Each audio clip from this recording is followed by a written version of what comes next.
Olá, tudo bem? Hoje eu quero continuar o nosso estudo que temos feito no livro de Jó. Eu quero estudar com você no dia de hoje, dando continuidade, o capítulo de número 2, do verso 1 ao verso de número 10. Aqui nós vamos encontrar o segundo teste que Jó passa após ele ter sido aprovado no seu primeiro teste. E é muito interessante quando olhamos a estrutura desses dois testes, que eles são bastante semelhantes. A primeira coisa que nós podemos destacar, então, no capítulo 2, logo no verso 1, que é quando Satanás ele comparece diante de Deus. O verso 1 diz assim: Num dia em que os filhos de Deus vieram apresentar-se perante o Senhor, veio também Satanás entre eles apresentar-se perante o Senhor. É bem semelhante ao primeiro teste que nós encontramos no capítulo 1, no verso 6, quando diz: Num dia em que os filhos de Deus vieram apresentar-se perante o Senhor, veio também Satanás entre eles. Como nós já comentamos, este dia não me parece ser nenhum dia específico no calendário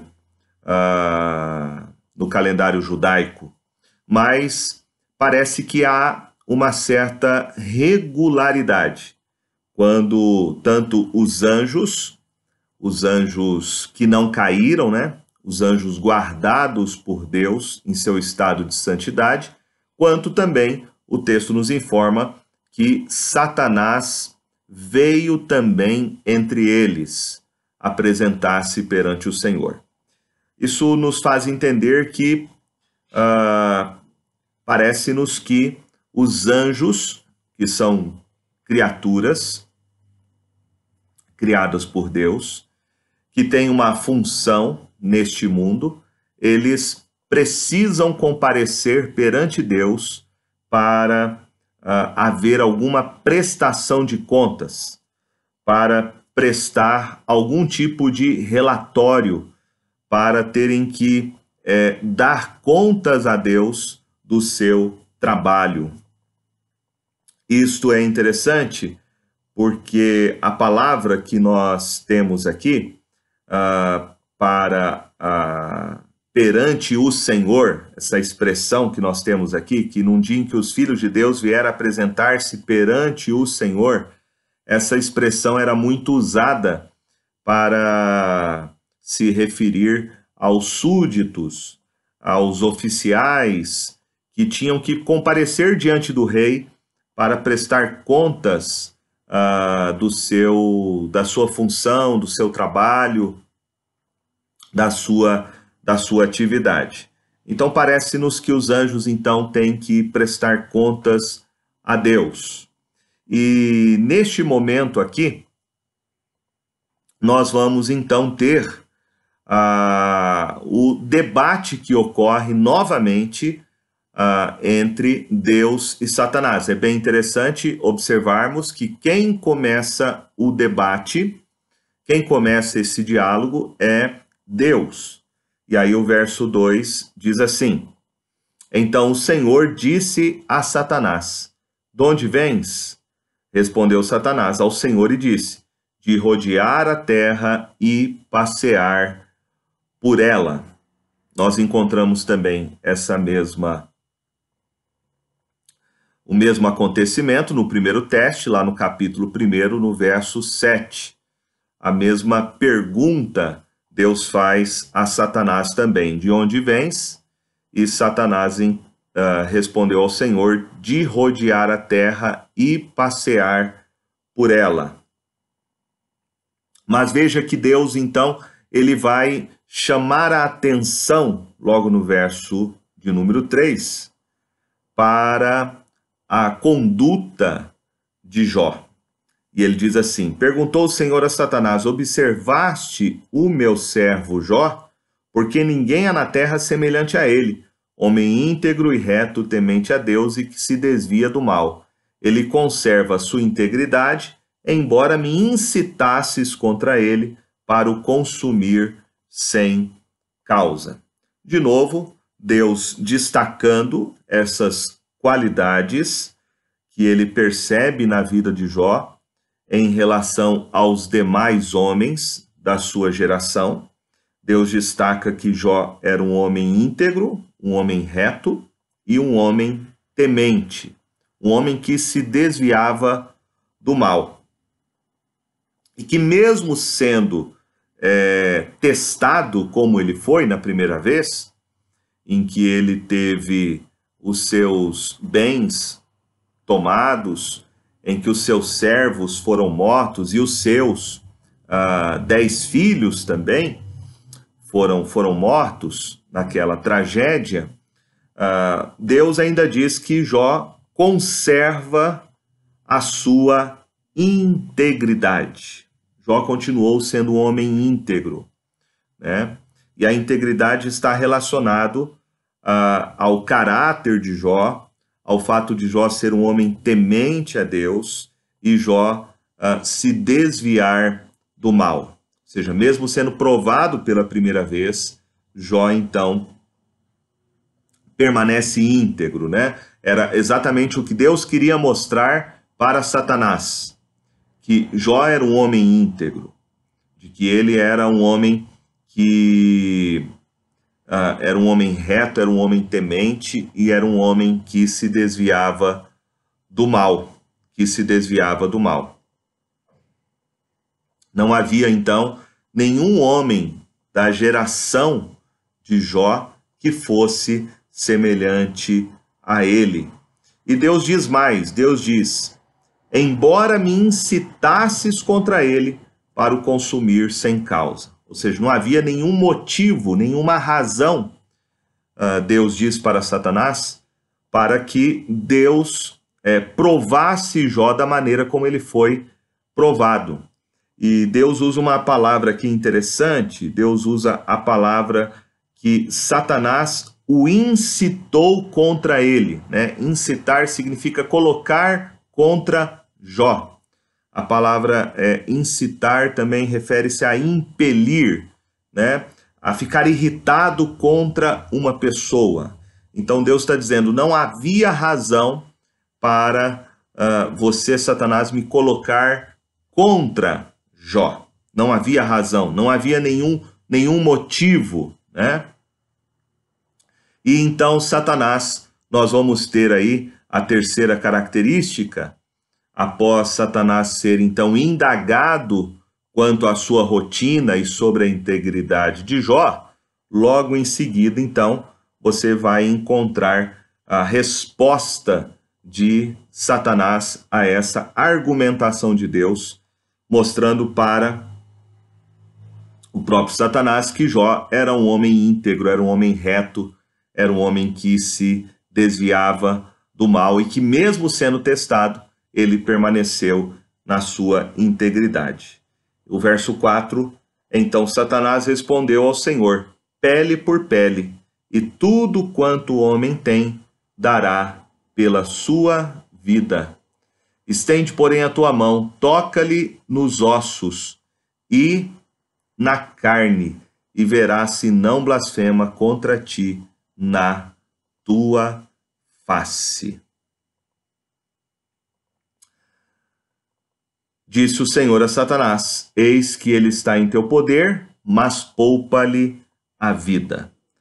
Então nós vemos agora Satanás lançando dúvida sobre a motivação de Jó e ele propõe agora um novo teste. O primeiro teste ele já tinha sido aprovado, agora Satanás então propõe um novo teste e de novo Satanás acha que através desse teste agora ele vai conseguir mostrar para Deus que Jó não era um homem íntegro. Ou seja, o livro de Jó, que muitas vezes é usado para falar do sofrimento de Jó, nós temos que entender que este não é o tema do livro. Embora ele trate do sofrimento humano, mas o livro de Jó vai falar sobre as motivações do coração de Jó para servir a Deus. Veja que é isto que Satanás quer, através desse segundo teste, provar para Deus. Deus que dizia a Satanás que Jó era um homem que o servia pela motivação certa, e agora Satanás quer mostrar para Deus que Jó não iria servir a Deus com integridade. E qual é esse teste, né? O teste que Satanás propõe é pele por pele, e tudo quanto o homem tem dará pela sua vida. Aqui nós temos um provérbio cuja origem é desconhecida, mas Satanás usa aqui um provérbio muito comum, que é pele por pele, ou partes do corpo, né? Tudo quanto o homem tem, ou seja, não só os seus bens materiais, que nesse caso aqui Jó já havia perdido, né, todos os seus bens materiais, como também seus filhos haviam morrido, mas agora podemos incluir aqui a própria integridade de Jó, a sua própria confiança em Deus. Satanás, então, está propondo que se Jó perdesse a sua saúde física, né, ou como ele diz logo em seguida no verso 5, toca-lhe nos ossos e na carne. Se Jó perdesse a sua saúde no seu corpo, ele iria blasfemar contra Deus. E aquilo que Deus falava a respeito de Jó não seria, então, uma verdade, né? Temos que entender aqui que Satanás, ele é o inimigo de Deus, ele é o acusador do povo de Deus, e o Senhor Jesus vai dizer que ele é o pai da mentira. Mas ele está colocando uma tese aqui para Deus, né? A tese de que se Jó perdesse a sua saúde física, ele iria então blasfemar contra Deus. O diabo acha que isso iria acontecer. E na proposta que ele faz a Deus, ele pensa então de que Jó teria interesse próprio, de que lá no fundo do coração humano, né, o homem, quando é testado na sua integridade física, na sua saúde, quem sabe aquilo que lhe custa mais caro, quando ele é testado na sua própria pele, né, no seu próprio corpo, nos seus próprios ossos, o homem acaba, então, blasfemando contra Deus, porque no fundo, o homem é um ser egoísta, o homem é um ser interesseiro, né? Satanás faz essa proposta porque ele conhece muito bem as fraquezas do coração humano. Não podemos aqui ignorar os desígnios e uma certa sabedoria do inimigo, né? Ele conhece as fraquezas humanas. Satanás, ele presencia as quedas humanas, e ele certamente já viu muitos homens fazerem qualquer coisa pela sua vida, fazerem qualquer coisa pela sua integridade física, pela sua própria subsistência, né? Então essa é a proposta do diabo para Deus, para que Deus teste Jó agora na sua saúde, na sua integridade física, e que esse teste iria colocar de maneira definitiva de que Jó não era um homem como Deus dizia que ele era, de que Jó não tinha as melhores motivações, as mais santas, para servir a Deus. Veja que Satanás aqui, ele não pede algum tipo de permissão. Há muita gente que olha para esse teste, tanto o primeiro quanto agora o segundo, achando que Satanás está pedindo uma permissão para Deus. Ele não está pedindo permissão para Deus. Ele está dizendo para Deus, o próprio Deus, testar Jó, testar a integridade de Jó. Porque veja o que ele diz no verso 5: estende, porém, a tua mão. A tua mão. Está se referindo não a Satanás, mas a ação de Deus sobre a vida de Jó. Estende, porém, a tua mão, toca-lhe nos ossos e na carne. De novo, não está falando a respeito de Satanás, está falando a respeito do que Deus teria que fazer com ele. E verás se não blasfema contra ti na tua face. Blasfemar contra o próprio Deus e não contra Satanás. Então nós temos que deixar esse ponto muito claro, né? De que Deus, ele é soberano sobre tudo. É o Senhor soberano absoluto sobre todas as coisas. E tudo que acontece, embora não tenhamos todas as explicações, mas tudo que acontece, acontece debaixo da vontade soberana de Deus. Há muita gente que às vezes usa a expressão de que Deus permite que certa coisa aconteça, como se não fosse da vontade de Deus e Deus acaba deixando aquilo acontecer. E não é isso que o texto está nos ensinando. A palavra está nos ensinando, a palavra de Deus está nos ensinando que tudo que acontece, acontece pela vontade, pelo decreto, pelo plano soberano de Deus. Satanás entende isso. Satanás entende isso. Aqui nós não encontramos um dualismo, uma guerra entre o bem e o mal, como se Deus tivesse e Satanás do outro lado, na mesma posição, tendo a mesma autoridade, tendo o mesmo poder. Não. Deus reina absolutamente. Deus governa absolutamente. E Satanás compreende isso, de que nada aconteceria na vida de Jó se não fosse a vontade soberana de Deus. A vontade soberana de Deus. E aí nós entramos então na quarta característica, né? Nós vimos a primeira, que é Satanás comparecendo-se diante de Deus, a segunda parte, que é Satanás indagando quanto à rotina e à integridade de Jó, a terceira parte, Satanás lançando dúvidas sobre a motivação de Jó e propondo um teste, e agora a execução deste teste, a execução desse teste. Veja comigo, verso de número 6, disse o Senhor a Satanás: eis que ele está em teu poder, mas poupa-lhe a vida. Então saiu Satanás da presença do Senhor e feriu a Jó de tumores malignos, desde a planta do pé até o alto da cabeça. Então nós temos aqui agora a execução deste teste. E a primeira coisa que nós destacamos é que Deus, então, aí sim, permite que Satanás saia da sua presença, e agora Satanás vai ferir Jó com tumores malignos, né? Saiu Satanás da presença do Senhor e feriu a Jó de tumores malignos. Então, quem feriu Jó com aqueles tumores malignos foi Satanás.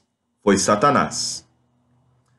E esses tumores malignos foi desde a planta do pé até o alto da cabeça. Então, a palavra aqui tumores significa as chagas, feridas que surgiram no corpo de Jó, da planta do pé até o alto da sua cabeça. Nós vamos ter algumas informações no livro de Jó sobre esta enfermidade. Por exemplo, no capítulo 7, no verso 4 ao verso 5, Jó diz assim: ao deitar-me, digo, quando me levantarei? Mas comprida é a noite e farto-me de me revolver na cama até a alva. A minha carne está vestida de vermes e de crostas terrosas. A minha pele se encrosta e de novo supura. Jó, no capítulo 13, no verso 28, também nós temos uma outra referência sobre esta enfermidade. E diz assim: apesar de eu ser como uma coisa podre que se consome e como uma roupa que é comida da traça. Jó, capítulo 19, verso 20, também nos diz assim: os meus ossos se apegam à minha pele, à minha carne, e salvei-me só com a pele dos meus dentes.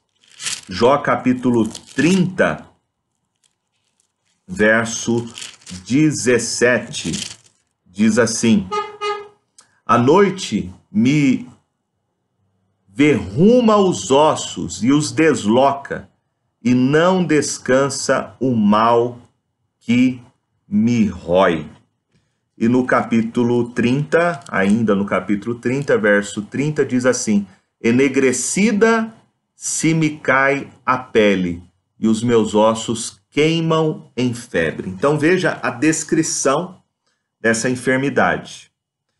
Era uma enfermidade que lhe causava dores nos ossos, causava febres, então era uma infecção, né, porque causava febres, e Jó sentia dor em todo o seu corpo, dor nos seus ossos, e a sua pele, ela rompia-se, saía feridas da sua pele, né, feridas da sua pele.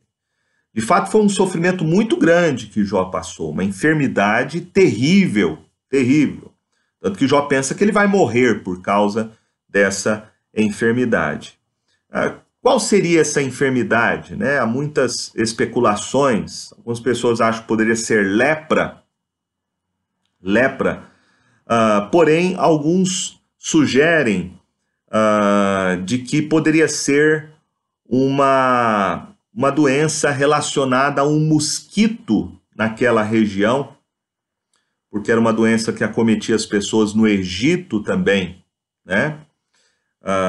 Uma espécie de elefantíase, né? Elefantíase porque o físico da pessoa se parecia com a pele de um elefante. Tanto a pele ela se escurecia quando ela rachava igual a pele de um elefante, né? Então, há várias sugestões de que era uma doença infecciosa causada, quem sabe, por um parasita, por um mosquito que contaminou Jó, mas que causou uma profundo sofrimento, profunda dor no seu corpo. E isso nos faz entender o verso 8, então, logo em seguida, que diz sobre essa reação de Jó diante da dor, diante do sofrimento. O verso 8 diz: Jó, sentado em cinza, tomou um caco para com ele raspar-se, né? Primeiro, sentar em cinza, dentro da cultura da época, significa estar num estado de luto, de completa aflição. Provavelmente ele sentou aqui nas cinzas fora da cidade, ele saiu da cidade. Ele foi ficar longe dos seus amigos, né? E o texto fala que ele pegou um pedaço, o texto aqui traduz como um caco, né? Um pedaço de cerâmica para raspar as feridas do seu corpo, né? Não tinha tratamento, não havia remédio. E o que Jó podia fazer para tentar acabar com a dor que ele sentia era raspar aquelas feridas que saíam em todo o seu corpo. Tamanho era o seu sofrimento, Bom, após descrever então o que aconteceu com Jó, esse último teste, que é o teste da sua saúde, a sua integridade física, né? Nós vamos ter aqui a interpretação que é dada para o seu sofrimento. E a primeira pessoa que tenta interpretar o sofrimento de Jó, o que estava acontecendo com ele, essa sua enfermidade, foi a sua esposa, e ela não foi nada feliz na interpretação dela ao sofrimento de Jó. Veja o que diz aí o verso 9. Então sua mulher lhe disse: ainda conservas a tua integridade? Amaldiçoa a Deus e morre. Amaldiçoa a Deus e morre. Primeiro, ela coloca dúvidas sobre a atitude de Jó, sobre o seu caráter. E aqui nós vemos, né, que Satanás, não diretamente, mas indiretamente, através de alguém muito próximo, que é a própria esposa de Jó, está agora questionando, lançando dúvidas sobre a sua integridade aqui diante de Deus, a sua integridade diante de Deus, a sua fé e confiança diante de Deus, né? E ela lança essa dúvida com esta pergunta: ainda conservas a tua integridade? Ou seja, mesmo você não só perdendo os bens, perdendo seus empregados, seus filhos, mas agora você perdendo a sua saúde, você vai continuar ainda servindo a este Deus? E ela faz uma proposta. E a proposta dela é: amaldiçoa a Deus e morre. A esposa de Jó acha que Deus é muito severo, que Deus é muito mau. É isso que ela fala aqui. E Deus é tão severo que ele quer a morte de Jó. Por isso que ela fala: agora você amaldiçoa a este Deus, amaldiçoa a este Deus, blasfema contra este Deus. Veja que é isso que Satanás havia falado para Deus, né? Lá no verso de número 5. Estende, porém, a tua mão, toca-lhe nos ossos e na carne, e verás se não blasfema contra ti na tua face. Então essa é a proposta da mulher de Jó para Satanás. Amaldiçoa a Deus, blasfema contra este Deus e morre, né? O que te espera é apenas a morte, nada mais do que isso. Então, nós temos aqui a interpretação da esposa, da companheira de Jó. E veja como que Jó responde a esta acusação dela. Jó fala no verso 10, mas ele respondeu: falas como qualquer doida. Temos recebido o bem de Deus e não receberíamos também o mal? Em tudo isto, não pecou Jó com os seus lábios. Primeira coisa, que Jó chama sua esposa de doida. Doida. Em outras palavras, Jó está dizendo que ela está fora de si, que ela está falando como um ímpio que não conhece a Deus, que ela perdeu totalmente a sua sensatez, a sua racionalidade, a sua percepção das coisas. Fala como uma doida. E Jó diz: temos recebido o bem de Deus, não receberíamos também o mal? Precisamos entender isso, né? O que Jó aqui está se referindo.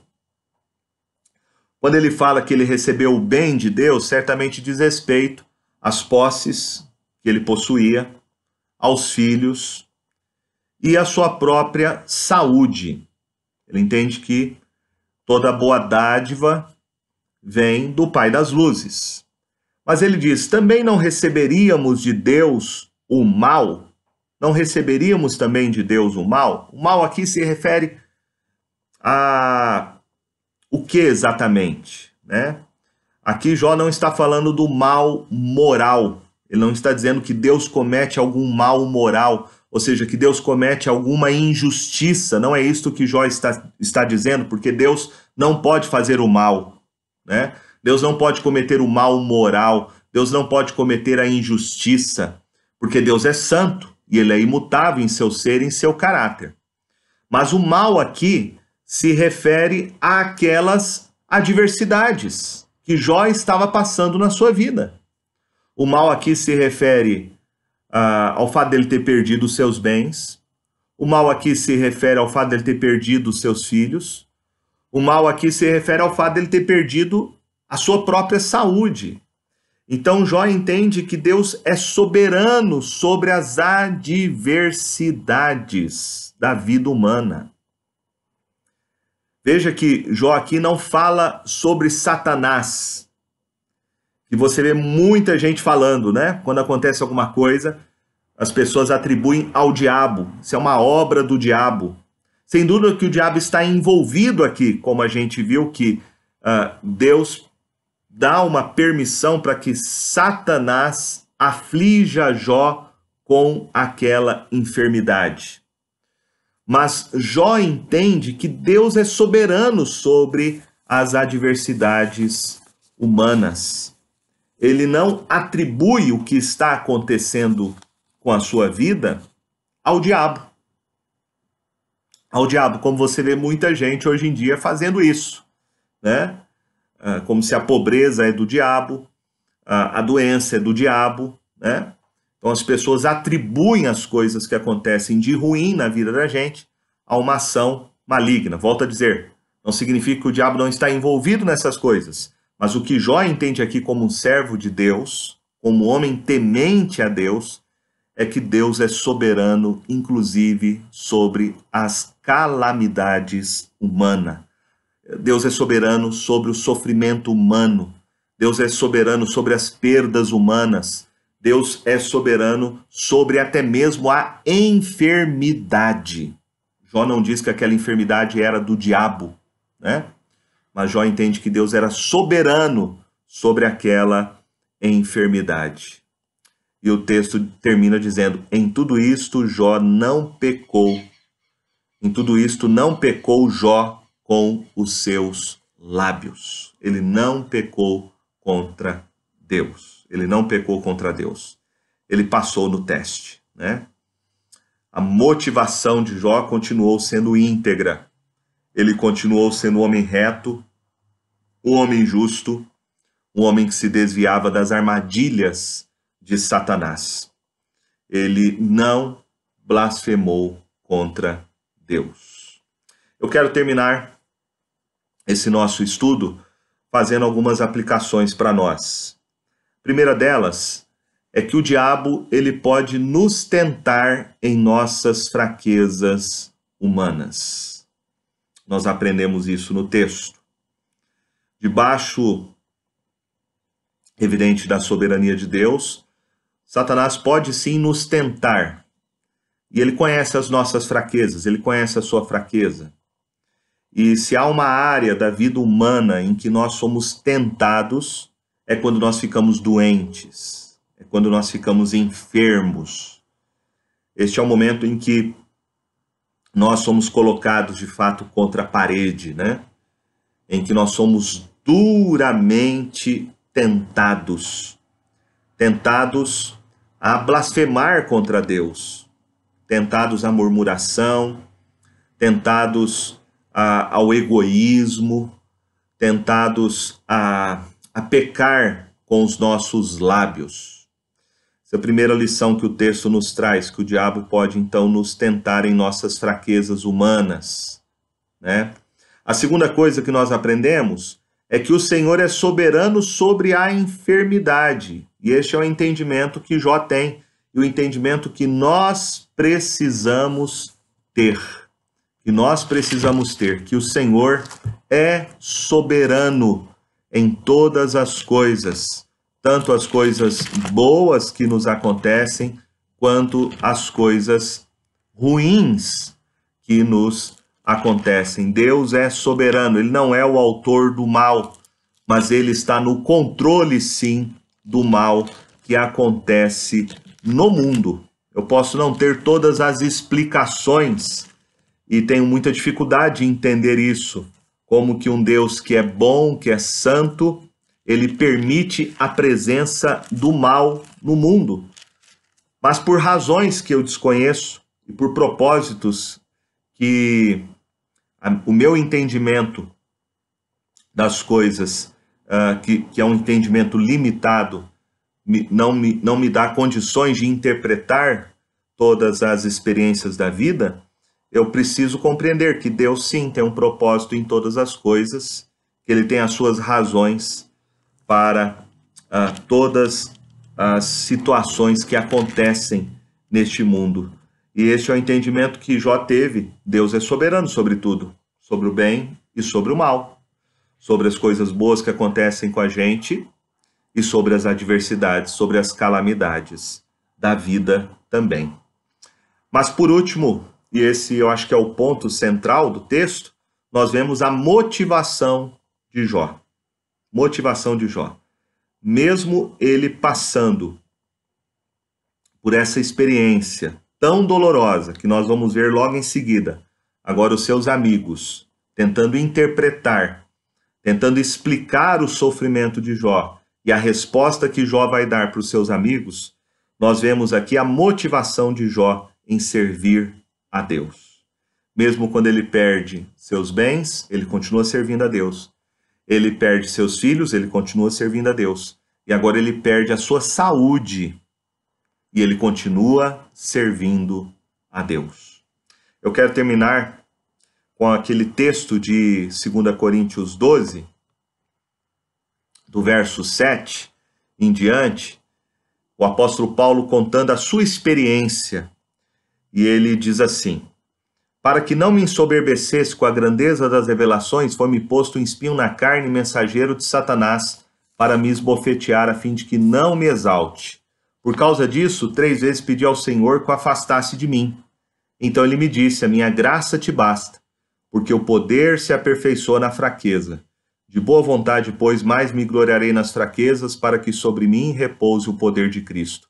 Pelo que sinto prazer nas fraquezas, nas injúrias, nas necessidades, nas perseguições, nas angústias, por amor de Cristo, porque quando sou fraco, então é que eu sou forte. Nós não sabemos aqui no texto se o apóstolo Paulo tinha uma enfermidade.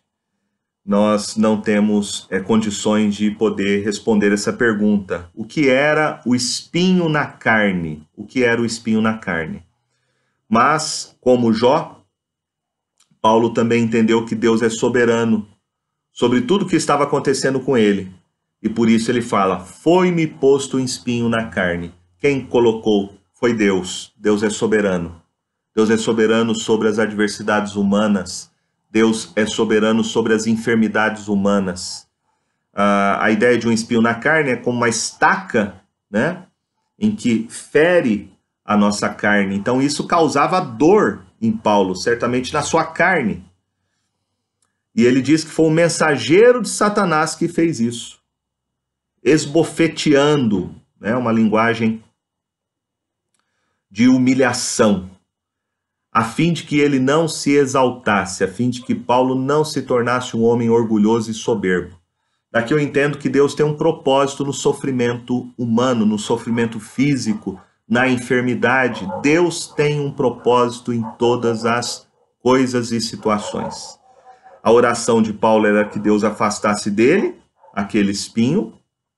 Ele orou 3 vezes, significa que ele orava continuamente, pedindo ao Senhor que afastasse dele aquilo que lhe causava sofrimento. Mas o Senhor Jesus lhe respondeu: a minha graça te basta, porque o poder se aperfeiçoa na fraqueza. A minha graça te basta. E é isso que eu quero deixar para você no dia de hoje.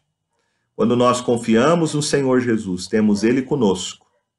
Não significa que nós vamos ficar livres do sofrimento humano, mas significa que no meio do sofrimento nós podemos experimentar a graça do Senhor Jesus, o poder do Senhor Jesus.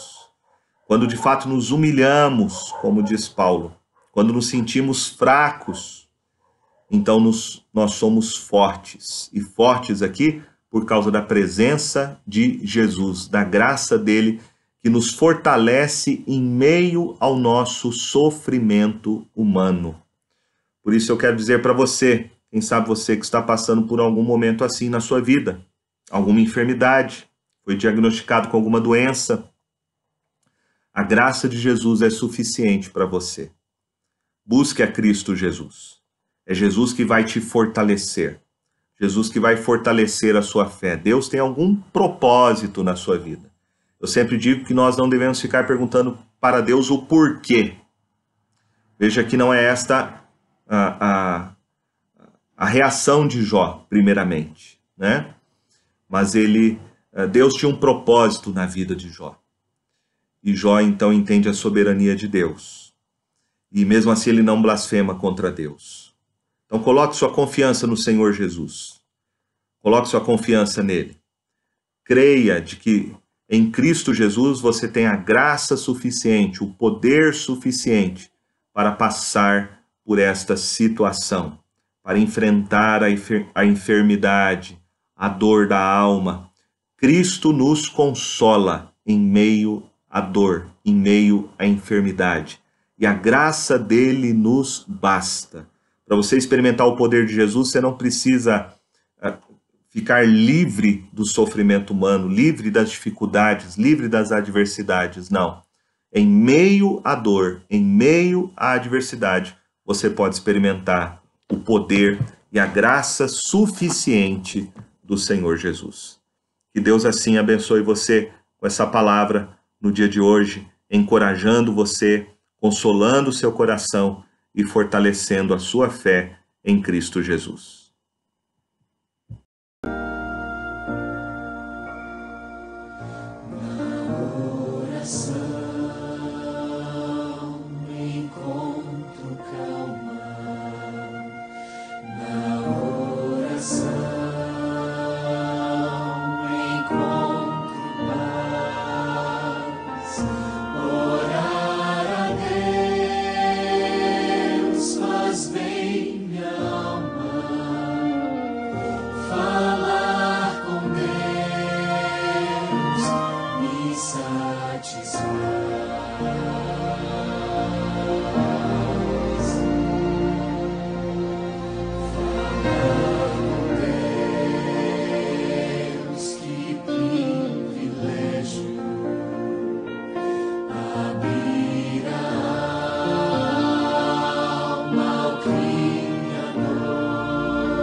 seu perdão.